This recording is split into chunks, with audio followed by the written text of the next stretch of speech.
दोस्तों, भोजपुरी जगत के सुपरस्टार प्रमोद प्रेमी यादव जी दोस्तों अब इस दुनिया में नहीं है।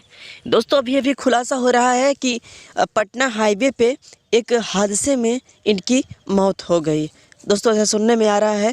दोस्तों आप सभी को पूरी डिटेल मैं इस वीडियो में रखने वाला हूं, तो प्लीज़ रिक्वेस्ट है वीडियो को लाइक और चैनल को सब्सक्राइब कर लीजिए दोस्तों, क्योंकि ऐसे ऐसे वीडियोज़ में ऐसे ऐसे न्यूज मैं आप सभी के लिए बनाता रहता हूं।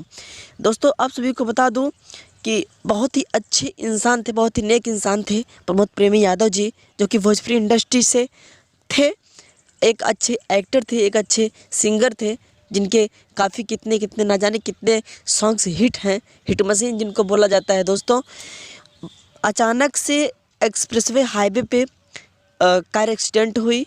दोस्तों वहाँ पे सुनने में आ रहा है कि इनकी मौत हो गई, लेकिन दोस्तों आप सभी को बता दूं कि ऐसा कुछ नहीं है, वो सब फेक न्यूज है। दोस्तों ये बिल्कुल स्वस्थ हैं। हाँ थोड़ी बहुत खरोच आई थी, वो सब ट्रीटमेंट हो गई है दोस्तों। प्लीज़